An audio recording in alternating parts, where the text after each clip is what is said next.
Baik, apa kabar Bapak-Bapak sekalian? Terima kasih sudah meluangkan waktu dan mau bergabung bersama kami. Saya izin share screen Bapak sekalian.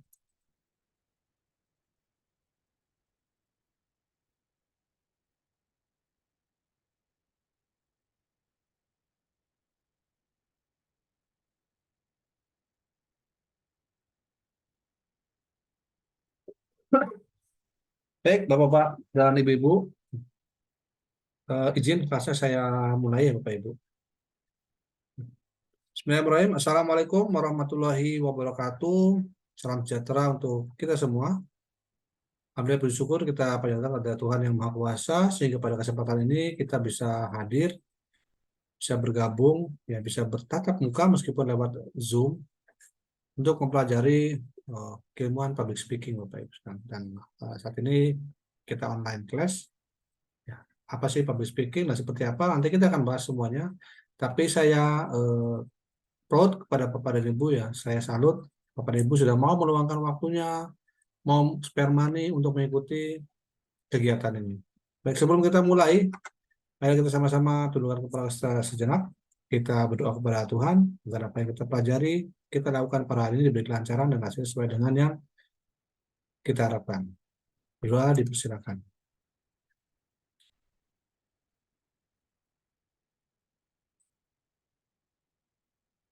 Sudah selesai? Ya Bapak Ibu, sebelumnya perkenalkan, saya Agus Awaludin. Ya. Hari ini membersamai Bapak dan Ibu sekalian. Saya izin off cam Bapak Ibu karena sinyalnya kurang bagus. Untuk mempelajari keilmuan public speaking ini, izinkan saya share CV saya Bapak Ibu. Ya. Saya basic sarjana teknik Bapak Ibu. Kemudian saya seorang hipnoterapis dengan berbagai eh, lembaga yang saya ikut belajar. Nah, dan saya juga mengajar tentang hipnoterapis. Kesempatan ini ya, saya juga seorang trainer NLP, ya, NLP trainer. Saya sebagai seorang hipnotis yang bersertifikasi di BNSP sebagai juru hipnoterapis dan certified instruktur terampil ya untuk mengajar tatap muka Bapak Ibu. Kemudian saya juga mempelajari tentang keilmuan hipnosis tidak hanya di Indonesia. Saya belajar di Amerika, ya, meskipun lewat online dari ICT USA, sebuah lembaga hipnotis dunia. Saya bisa buka praktek di 72 negara yang terafiliasi dengan IACT USA. Dan saya juga belajar di American Hypnosis Association, belajar di hipnosis juga. Dan saya juga seorang profesional hipnoterapis dari Perhisa. Saya seorang public speaker dari di Kill dan Well dan Skill Enterprise itu dan profesional public speaker. Saya juga public speaker dari IS Association Indonesia. Saya seorang practitioner NLP.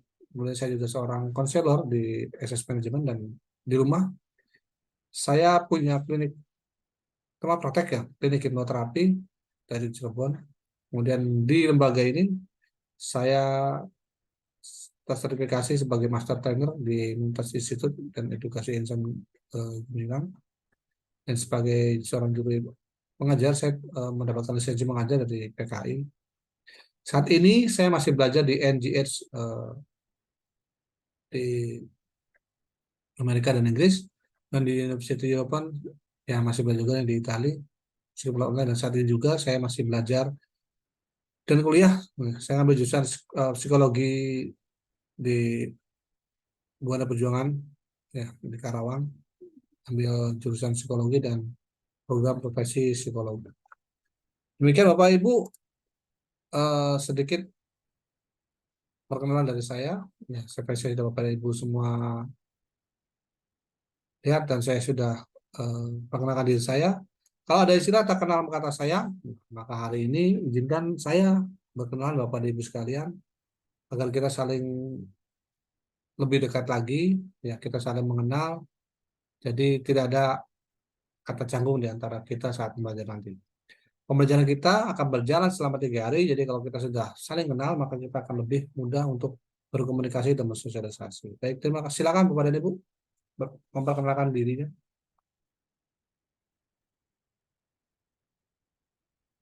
Oke, terima kasih. Selanjutnya saya sampaikan safety induction ya secara online. Tadi berdoa sudah kita lewati. Nah, sekarang Bapak dan Ibu pastikan satu daya atau supply listriknya aman ya. Karena kita belajar lewat Zoom 2 jam mungkin bisa lebih ya. Pastikan listrik dan jaringan internetnya aman. Kemudian juga audio dan video Bapak dan Ibu yakinkan aman juga. Kecerahan layar supaya Bapak dan Ibu tidak terlalu lelah matanya. Kita bisa santai ya, karena kita kelasnya santai, bisa di meja office di rumah, boleh duduk, boleh tiduran.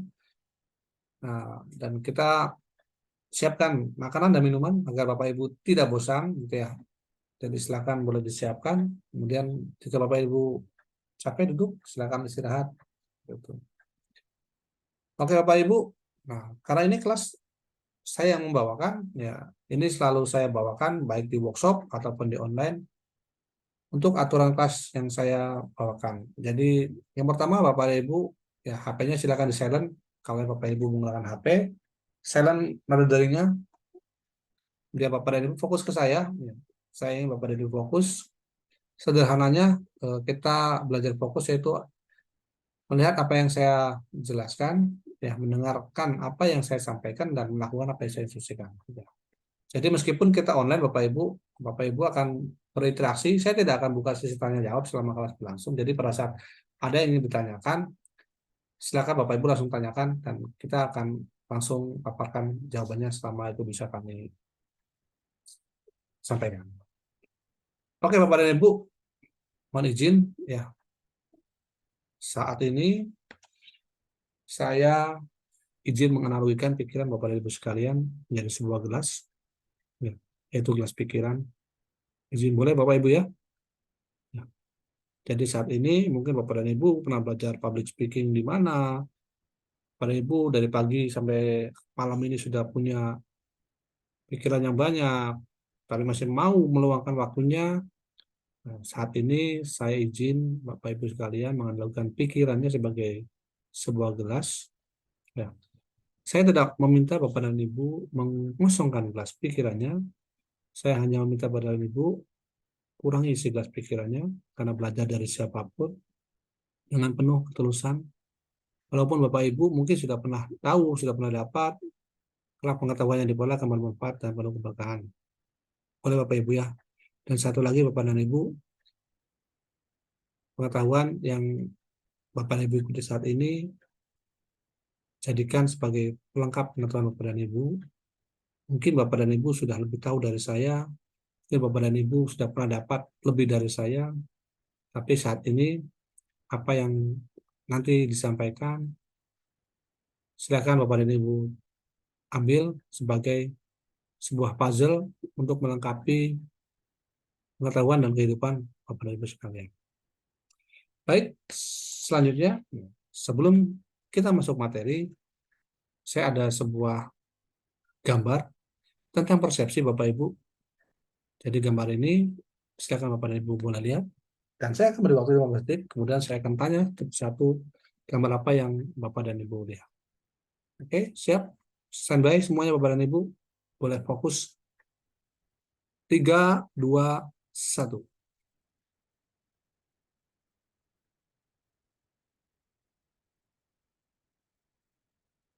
Oke, saya akan tanya Bapak dan Ibu satu persatu. Ya, saya tidak mesti, ya Bapak dan Ibu tidak mesti jawab dengan jawaban yang sama. Silakan Bapak dan Ibu jawab dengan apa yang Bapak dan Ibu lihat saja. Oke, silakan Pak. Siapa dulu nih? Volunteer apa mau saya eh, panggil satu persatu? Oke. Oke, sekarang kita balik lagi sebentar nih. Nah, sekarang Bapak Ibu boleh lihat dan amati gambar warna hitamnya dulu, kemudian warna putihnya atau warna putihnya dulu boleh. Tapi kita tarik warna hitamnya dulu sama. Hitam.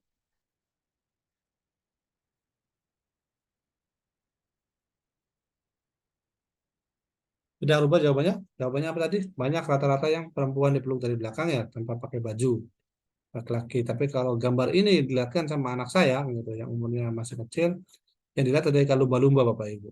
Hmm. Ini ikan lumba-lumba, dan ikan lumba-lumba. Oke, sampai sini ada yang masih belum lihat salah satunya lumba-lumba atau gambar seperti perempuan dipeluk dari belakang? Nah. Sudah ya, sudah clear. Oke, Bapak dan Ibu. Nah, saat ini kita akan pelajari sebuah keilmuan tentang yang dinamakan dengan public speaking. Kira-kira nih, menurut Bapak Ibu, apa sih public speaking? Ada yang bisa bantu jawab? Oke, kita bicara secara teori, Bapak Ibu. Ada seorang pakar namanya Dale Carnegie. Menurut beliau, nih, public speaking adalah kemampuan untuk mempengaruhi orang lain melalui berbicara di depan umum. Depan umumnya saya garis bawahi, Bapak Ibu. Kemudian menurut Stephen Lucas, public speaking adalah proses komunikasi verbal yang dirancang untuk mempengaruhi pemikiran, perasaan, atau tindakan audiens. Ya, ada audiens, ada depan umum. Ya. Menurut John V. Till dan Cortland L. Bowie, public speaking adalah proses menyampaikan pesan secara lisan dengan tujuan untuk mempengaruhi pikiran atau tindakan orang lain. Menurut Michael Osborne, Susan Osborne, dan Randall Osborne, public speaking adalah kemampuan untuk mengorganisir pikiran dan ide-ide serta menyampaikan pesan secara efektif dan persuasif di depan publik. Sedangkan menurut Aristoteles, public speaking atau retorika adalah seni dan ilmu persuasi melalui kata-kata. Jadi secara teori pakar-pakar dunia mengatakan seperti ini. Yang saya guys bawahi ini adalah ada depan umum, ada audiens, ada orang lain, ada depan publik. Ya, ini yang saya garis bawahi. Kenapa sih saya garis bawahi? Oke, kan lihat. Kita akan belajar dari Aristoteles dulu. Nah, ini adalah yang banyak dipakai, Bapak Ibu. Menurut Aristoteles ada tiga hal dalam public speaking, yaitu ethos, pathos, dan logos. Mungkin Bapak dan Ibu pernah dengar atau pernah dapat? Ya. Jadi menurut Aristoteles dalam bukunya yang berjudul tentang teori public speaking, retorika merupakan sebuah seni dalam berbicara, di mana halayak atau pendengar yang menentukan akhir dari tujuan pidato tersebut. Nah, retorika ini banyak digunakan ketika berpidato dan upaya dalam meyakinkan orang lain, seperti dalam ceramah, pidato, forum diskusi, persidangan, dan lain-lain. Secara khususnya, Aristoteles membagi tiga jenis pidato, yakni pidato forensik, epidetik, dan deliberatif. Teori Aristoteles ini ya tentang ethos, pathos, dan logos ini berangkat dari dua asumsi utama, yaitu pembicara yang efektif harus mempengaruhi atau mempertimbangkan khalayak ramai, dan pembicara menampilkan bukti ketika bicara. Jadi menurut Aristoteles, pada saat kita berbicara, kita harus punya bukti agar dapat meyakinkan orang lain yang kita ajak bicara, atau pada saat kita berada di atas sebagai public speaker, yang kita sampaikan ada buktinya sehingga yang kita sampaikan benar-benar bisa tersampaikan dengan baik. Dan dari tiga teori ini ada ethos, pathos, dan logos. Ethos ini berkaitan dengan komunikator atau siapa yang berbicara. Menurut Aristoteles, beliau menyimpulkan bahwa pidato disampaikan oleh seseorang terpercaya akan lebih persuasif dibandingkan pidato seorang yang kejujurannya dipertanyakan. Betul Bapak Ibu ya? Pada saat Bapak dan Ibu mendengarkan ceramahnya Pak Kiai yang Bapak dan Ibu senangi, otomatis kan dengan sangat berbinar-binar gitu ya untuk mendengarkan ceramah dari beliau. Kemudian logos menurut Aristoteles berkaitan dengan apa yang dibicarakan atau subjeknya. Dalam pidatonya, biasanya logos ini berisi tentang kebenaran yang diperkuat dengan data-data dan simpulan yang dapat dipertanggungjawabkan. Ya, seperti itu Bapak dan Ibu. Jadi pada saat bicara tentang logos, berarti yang dibicarakan adalah subjeknya. Dan subjek itu harus berisi tentang kebenaran dan diperkuat dengan data-datanya. Seperti itu. Kemudian ada pathos, yaitu tentang emosi. Ya, dalam hal ini fitur lain yang mendukung si pembicara dan apa yang disampaikan, seperti latar pembicara seorang public figure, menjadi personal branding, kerapihan, kecantikan, kemampuan dalam meyakinkan, dan fitur-fitur lainnya Jadi secara emosi, ya, secara patos ini, itu yang mendukung jelas adalah apa yang kita sampaikan ya dari etosnya, dari logosnya itu benar-benar bisa disampaikan dengan baik. Selanjutnya, karena kita bicara tentang public speaking, yang harus kita tahu dan harus kita amati dengan siapa kita berbicara, kepada siapa kita berbicara, ya. Jadi di sini akan kita kenali tentang beberapa generasi. Ya.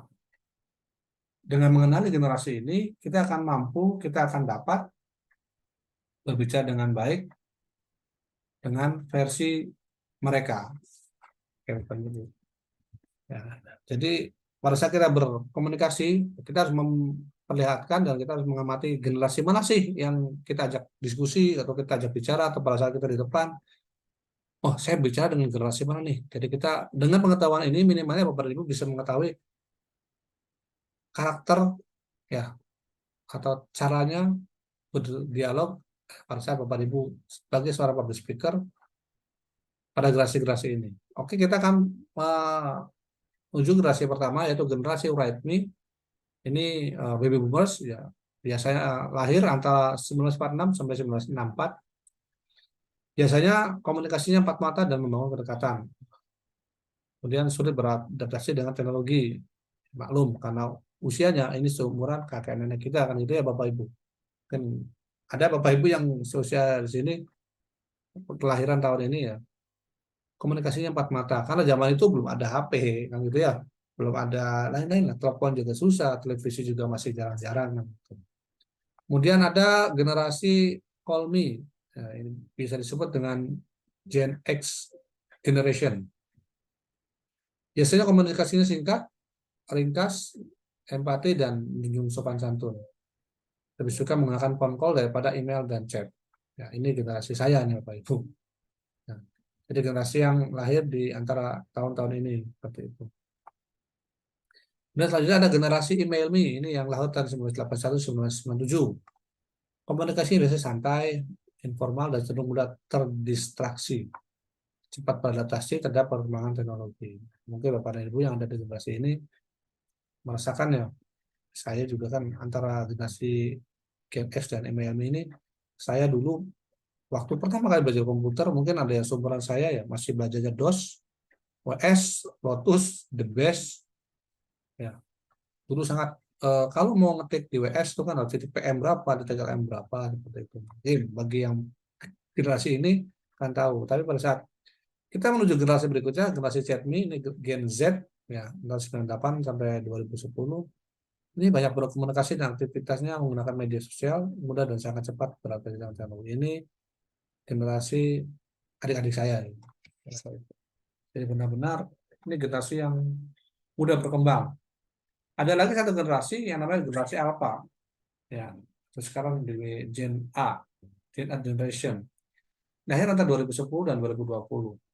Ini anak-anak yang lahir pada range tahun ini, mereka sudah mengenal dengan dunia handphone dari kecil, mereka mengenal WhatsApp, mereka mengenal video call, mereka mengenal Zoom, ya apalagi kemarin pandemi semua pakai Zoom dan rata-rata lahir di antara tahun 2010 dan 2020. Jadi kalau kita memahami karakter siapa sih audiens kita, siapa sih orang yang kita ajak bicara, minimalnya kita tahu, oh harus tindakannya seperti apa nih pada saat kita berbicara di depan orang yang baby boomers atau X generation atau generasi milenial, kita tahu harus seperti apa. Kita ambil saja nih salah satunya misalkan dengan komunikasi singkat dan ringkas. Nah, jadi kita tahu, oh kita harus seperti ini dengan tipe orang yang heady sekian. Maka kita harus tanya satu persatu, Pak lahir tahun berapa? Enggak mesti juga. Minimalnya kita bisa lihat dari postur tubuh, raut muka, ya seperti itu Bapak Ibu. Oke, sampai di sini ada pertanyaan dulu Bapak Ibu. Baik, jika tidak ada pertanyaan, saya lanjut lagi. Kita akan masuk ke aturan-aturan untuk effective communication. Yang pertama kita harus respect, ada empati, audible, clarity, dan humble. Yang pertama, kenapa sih kita harus respect terlebih dahulu?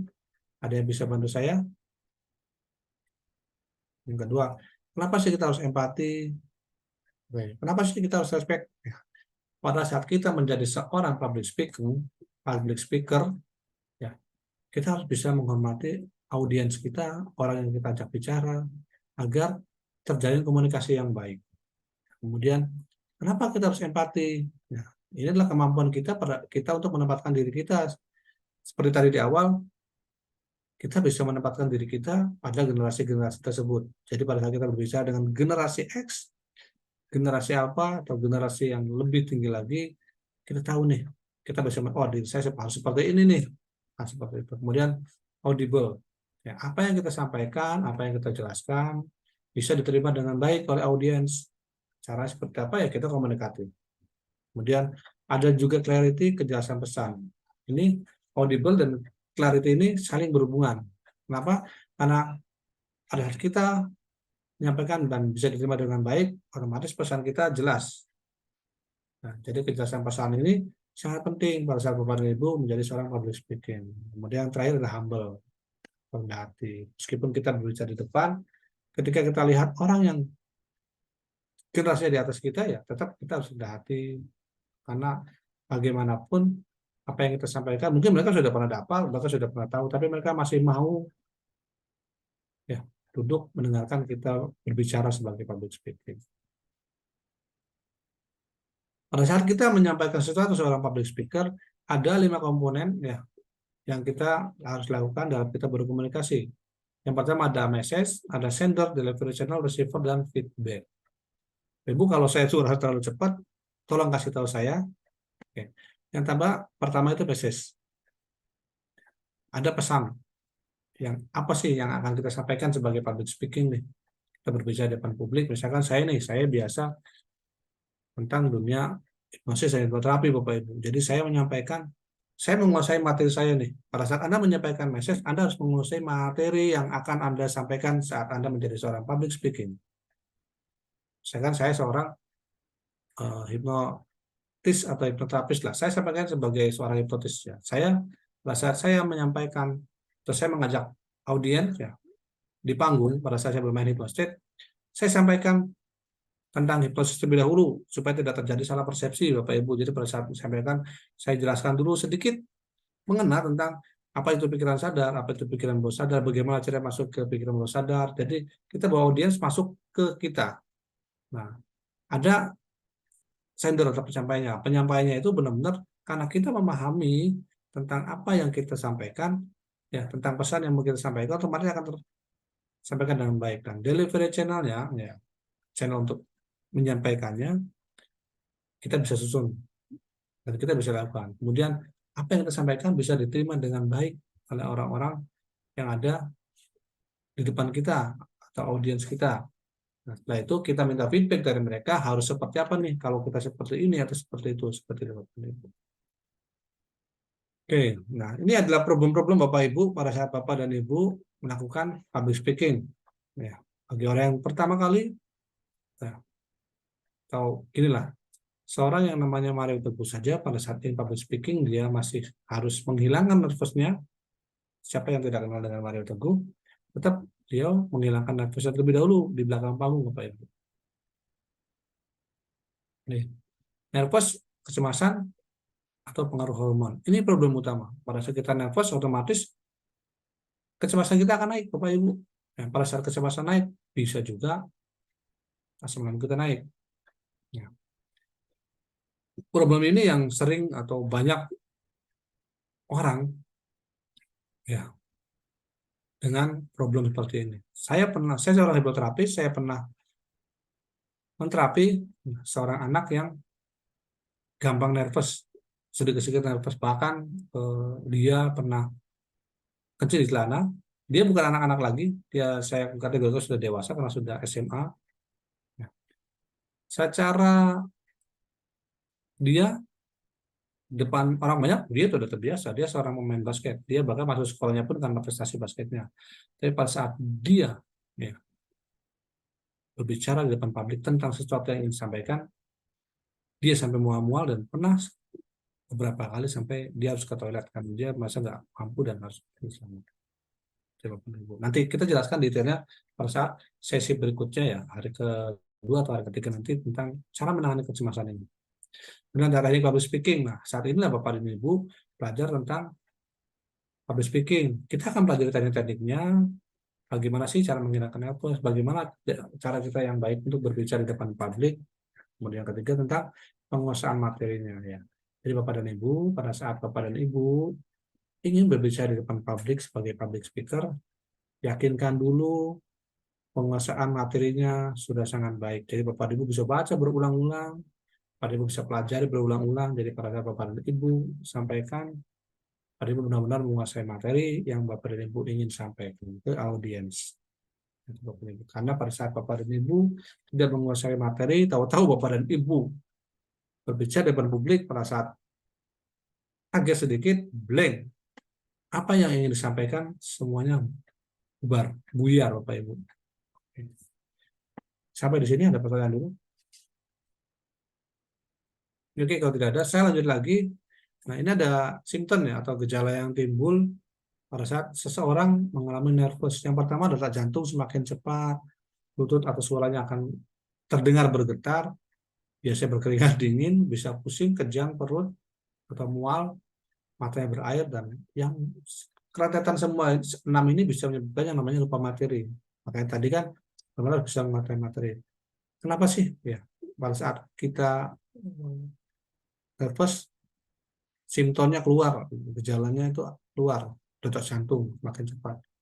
Karena pada saat seseorang takut, adrenalinnya naik, pacuan jantungnya naik, otomatis pada saat pacuan jantungnya naik, tubuh kita mampu nggak nih bereaksi dengan tekanan jantung, ada pompaan jantung yang tinggi, aliran darah yang mengalir deras. Ya, pada saat aliran darah mengalir deras, suplai darah ke otak ke suplai darah ke otak otomatis semakin cepat.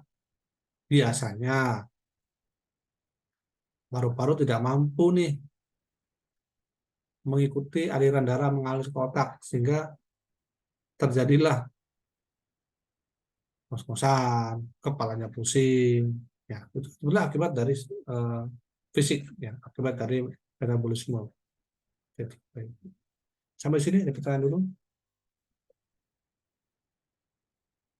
Baik, kalau tidak ada, saya lanjut lagi ke penyebabnya. Kalau saya Bapak dan Ibu nervous, biasanya itu adalah pengalaman pertama bagi Bapak dan Ibu. Bisa jadi juga suasana yang baru bagi Bapak dan Ibu nih, yang biasanya kita santai-santai aja bicara di depan teman-teman, tahu-tahu berbicara di atas panggung seperti itu. Kemudian Bapak dan Ibu merasa nih, karena saya di atas panggung, saya sendiri hanya merasa menjadi pusat perhatian. Ini hal yang harus dihilangkan. Ya, saya merasa berbeda, tidak percaya diri, kemudian memiliki trauma masa lalu dan perasaan tidak siap tampil. Ya, nanti kita akan bahas ya trauma masa lalu ini di sesi hipnoterapinya. Saya bebas Bapak dan Ibu. Jadi kita akan rilis masalah-masalah ini yang dimiliki Bapak dan Ibu. Seizin Bapak dan Ibu, bisa gagal, bisa berhasil, kita selesaikan dengan NLP, dan kita rubah mindsetnya dengan NLP, kita rubah pikiran bawah sadar melalui hipnosis dan hipnoterapi, self hipnosis dan self hipnoterapi. Nanti kita buatkan itu Bapak dan Ibu. Oke. Setelah lagi nih ya tentang glossophobia Bapak dan Ibu, fear of public speaking, yaitu karena stres di mana seorang takut berbicara di depan umum, atau bisa diartikan nama panggung. Si penderita ini akan mengalami kecemasan hebat dalam presentasinya, nggak terganggu saat berbicara di depan umum. Nah, ini wajar lah kalau orang-orang yang masih belum terbiasa kan seperti ini. Jadi ya, tapi kita akan rilis fear of public speaking Bapak dan Ibu pada saat mengikuti kelas fear of public speaking di Untas Institute ini. Ya, jadi kita ada sesi mendengarkan sebuah audio nanti pas sesi hipnoterapi. Tapi kita pelajari dulu tentang semua teknik hipnoterapinya Bapak dan Ibu. Cara mengatasi fear of public speaking atau glossophobia-nya, yang pertama ya lepaskan rasa sesal. Yang kedua, perbaiki persepsinya, jangan takut gagal. Penampilan kita harus maksimal dan mengingat semua sukses masa lalu. Yang paling utama kita harus percaya diri Bapak Ibu. Ya. Jadi Nanti kita akan buka Anchor dengan NLP dan hipnoterapi untuk Bapak dan Ibu bisa percaya diri. Ya. Jadi Bapak dan Ibu pernah punya sesuatu yang tidak baik, menyesali, hilangkan saja.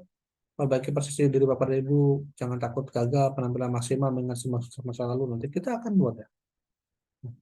Nah, tips dan trik, nah, beberapa cara untuk meraih percaya diri ya ada di belakang. Oke, Bapak dan Ibu. Kita akan masukin tentang public speaking-nya Bapak dan Ibu. Nah, menurut Dale Carnegie, ya, speaker, seorang pembicara hebat itu tidak dilahirkan, tapi mereka belajar. Ya, mereka mempelajarinya Bapak Ibu. Jadi Bapak dan Ibu dengan belajar ini, Bapak dan Ibu bisa menjadi seorang public speaker atau public speaking yang hebat, ya, tapi dengan belajar. Meskipun Bapak dan Ibu tidak pernah dilahirkan untuk menjadi seorang public speaking, karena dipelajari, maka Bapak dan Ibu akan bisa menjadi public speaking. Oke. Pada saat kita berbicara di depan publik, nah, kita ada sedikit panduan Bapak dan Ibu, biasanya disebut gaidak, ya, getting attention, interest, desire, action, dan closing. Kita akan paparkan satu persatu Bapak Ibu. Apa sih gaidak ini? Ya, oke. Kita awal dari greeting.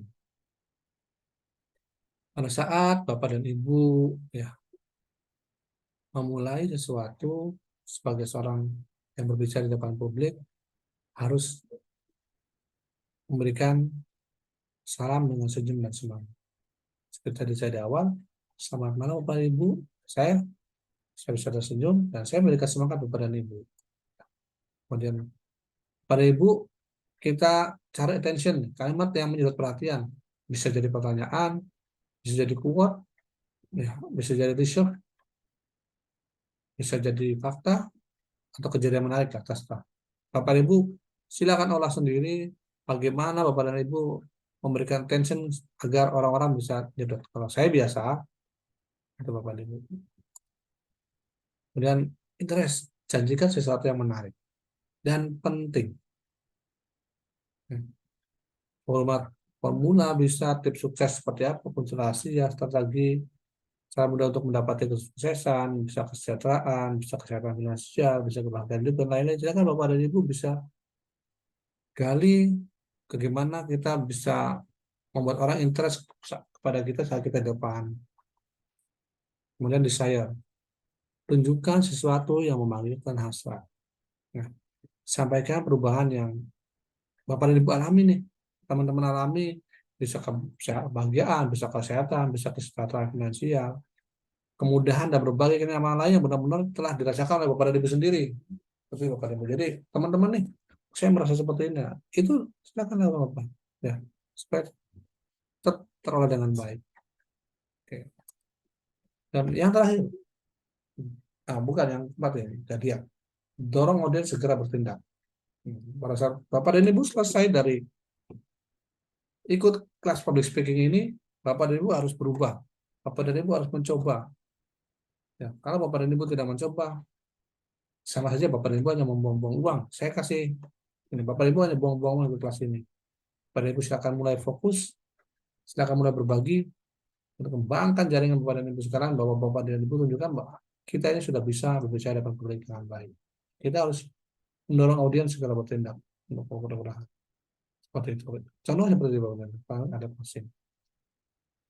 Pada saat closing, buat nutup yang mengesankan audiens. Bisa kata mutiara, bisa pantun, bisa sajak. Nah, sekarang kan lagi musim nih sajak ya, yang apa ya, pinjam 100 gitu ya. Jadi itu memang sama. Banyak saya beberapa kali ikut meeting pun, beberapa kali jadi MC pun, rata-rata yang kasih sambutan itu biasanya pembukanya sajak dan ujungnya juga sajak. Nah, sekarang lagi musim. Yang penting kita kasih contoh, like me. Ya, jika saya bisa, Anda pasti bisa. Karena public speaking adalah ilmu yang bisa dipelajari. Kalau saya pada saat mengajari meskipun saya selalu uh, kasih hipnosis adalah ilmu praktek.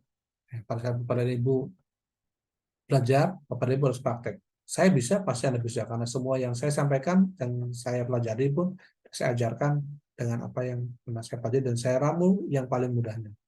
Jadi saya yakin kalau saya bisa, Bapak Ibu pasti bisa. Biasanya seperti itu pada saat closing sekalian. Selanjutnya kita akan berbicara tentang performance atau penampilan. Tapi sebelumnya, barangkali ada yang ditanyakan Bapak dan Ibu sebelum kita lanjut lagi. Oke, kalau tidak ada, lanjut lagi. Nah, performance yang pertama kita harus clean shave. Warm smile, feel of confidence, formal dress, firm handshake, dan creative body. Jadi,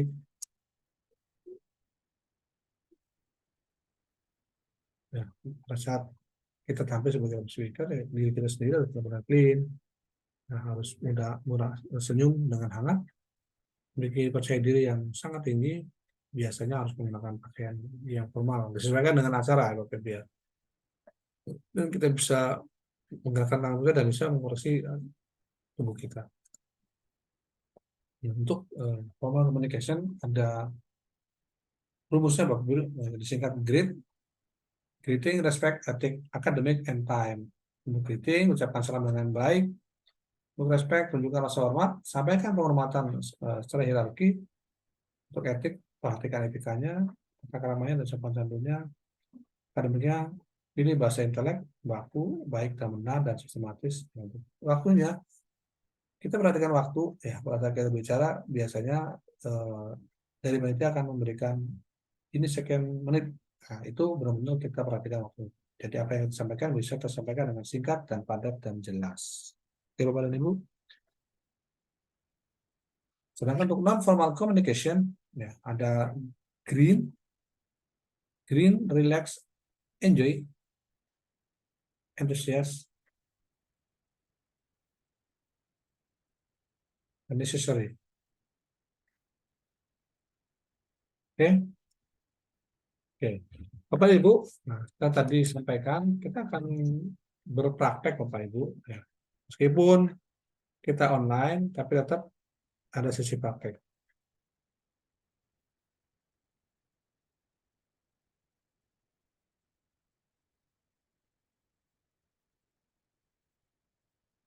Bapak dan Ibu, oke. Silakan Bapak dan Ibu persiapkan dulu biar nyantai, biar aman, nyaman. Kita akan berpraktek tentang pernafasan. Ya. Bagaimana kita bernafas di public speaking. Oke, saya jeda sekitar 5 menit Bapak Ibu. Saya kan Bapak Ibu boleh persiapkan tempat yang nyaman ya, untuk praktek ini.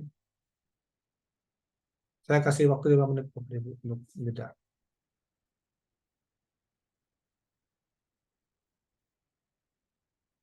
Oke, jadi Bapak Ibu cukup 5 menit. Bapak Ibu siapkan makanan-makanan dan lain-lain. Kita akan belajar pernafasan Bapak Ibu. Di pernafasan ini yang pertama, nah, Bapak Ibu sadar atau tidak pada saat tarik nafas, kira-kira perut Bapak dan Ibu mengembang atau mengempes. Silakan coba tarik nafas, pegang perut bagian depan.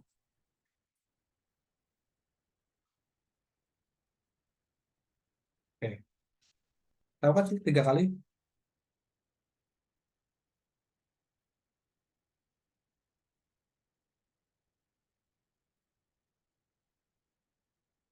Oke, mengembang atau mengempes. Silakan. Ada yang mau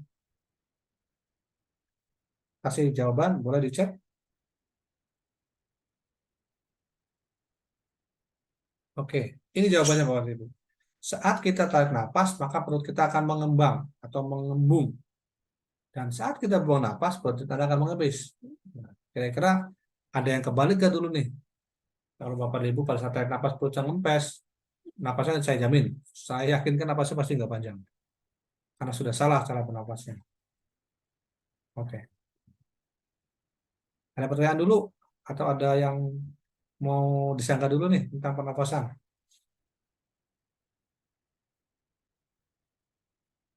Oke, kalau nggak ada, saya lanjut nih Bapak Ibu. Yang pertama, Bapak Ibu nanti boleh tutup matanya, kemudian Bapak Ibu boleh tarik napas dari hidung yang dalam. Nanti kita akan lakukan bersama-sama, dan buang napas dari mulut perlahan. Oke, sekarang boleh lakukan Bapak Ibu, boleh tutup matanya. Bapak dan Ibu ikuti apa yang saya instruksikan ya. Tadi di awal saya sudah sampaikan aturan kelasnya. Oke, silakan tutup matanya Bapak dan Ibu. Tarik napas dari hidung yang dalam, buang napas dari mulut pelan-pelan. Oke, bagus. Sekali lagi tarik nafas dari hidung yang dalam. Nafas dari mulut pelan-pelan. Sekali lagi Bapak dan Ibu, boleh tarik nafas yang paling dalam. Buat perlahan.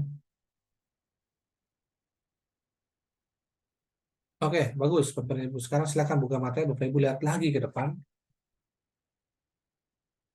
Lihat tulisan terlebih dahulu Bapak Ibu. Ya, nanti Bapak dan Ibu akan saya minta untuk tarik nafas yang dalam sampai dadanya terasa sesak dengan napas. Kemudian saat sudah sesak, Bapak dan Ibu silakan katakan SH sampai napas habis. Kita akan lakukan sebanyak 3 kali. Nanti pada saat akan habis kalimat H ini, di situ akan terdengar suara Bapak dan Ibu bergetar seperti apa. Oke, saya mulai.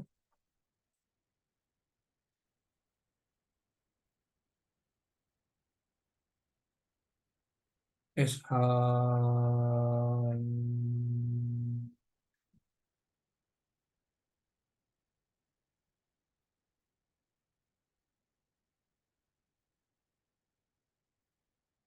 Oke, kira-kira apa yang dirasakan oleh Bapak dan Ibu nih, teman-teman? Bergetar di suara hanya itu pas mau habis ya. Itu adalah resonansi suara kita, Bapak Ibu. Selanjutnya, lakukan sama, ya. Kemudian Bapak dan Ibu atau teman-teman sekalian ini katakan sampai habis napasnya. Bisa ya? Mulai.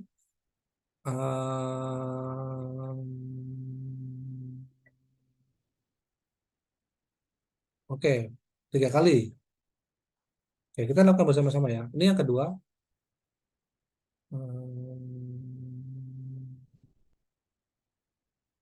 Oke, cukup. Selanjutnya, kita latihan lagi tarik nafas dan katakan M.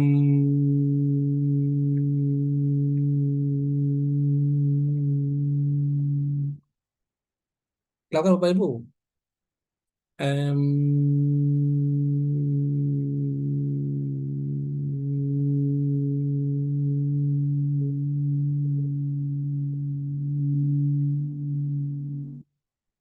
Oke. Kira-kira apa yang dirasakan Bapak dan Ibu sekalian?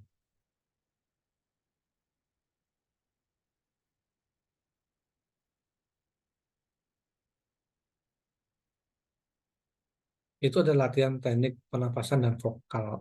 Latihan pernapasan Bapak Ibu. Jadi itu adalah pernapasan.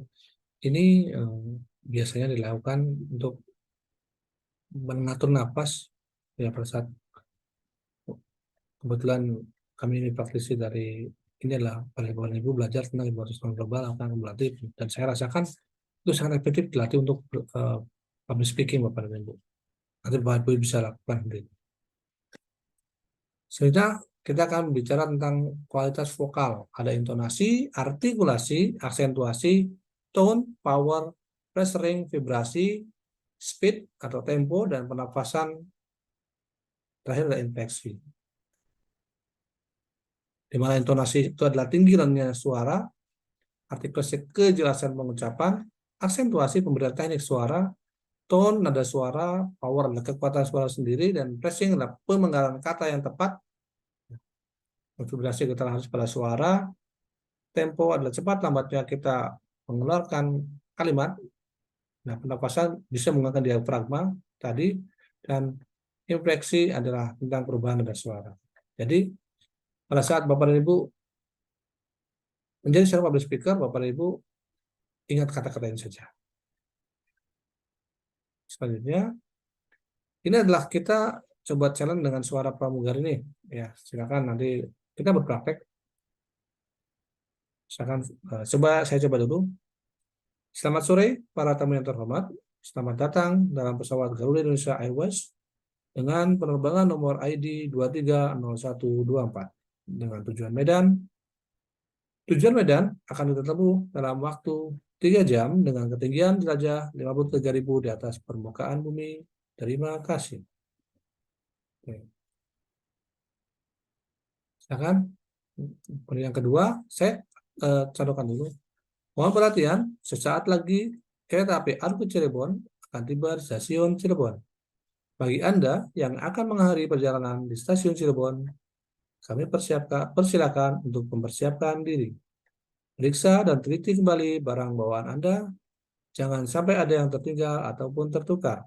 Untuk keselamatan Anda, tetaplah berada di tempat duduk sampai kereta berhenti dengan sempurna. Terima kasih atas kepercayaan Anda menggunakan jasa pelayanan kereta api Indonesia. Sampai jumpa pada perjalanan berikutnya.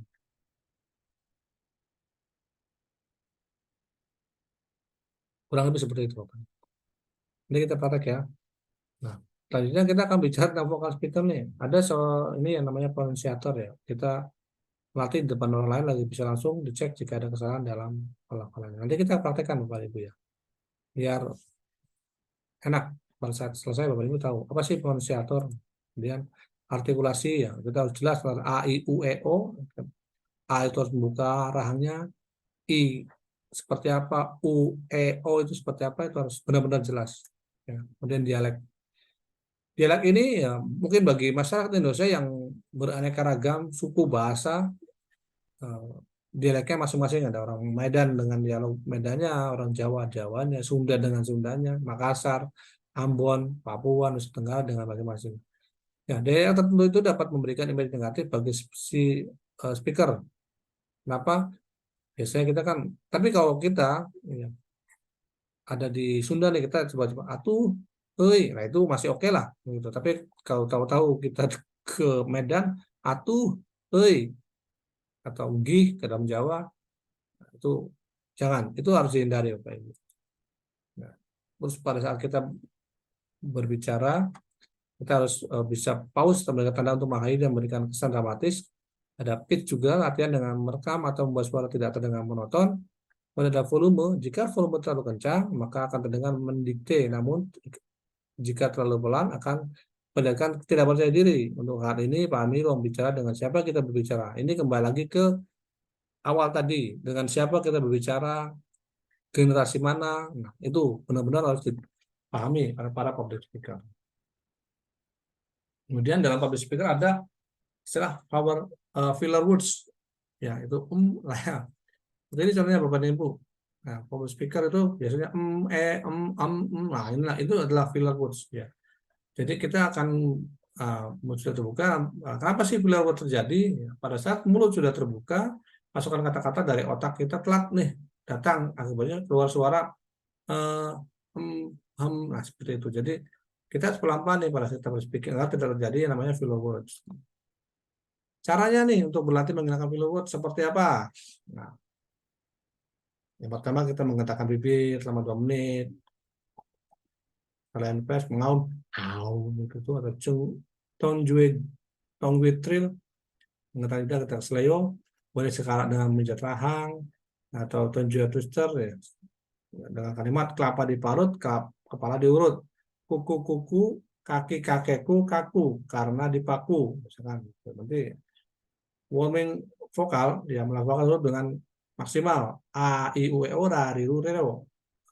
Atau lo membaca buku dengan sirkulasi jelas dan sedikit lantang. Oke Bapak dan Ibu, kita praktek.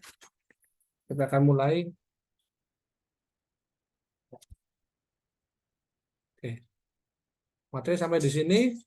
Nah, kita akan adakan sesi praktek dan sesi tanya jawab. Meskipun tadi saya bilang juga, dia itu kan lebih karena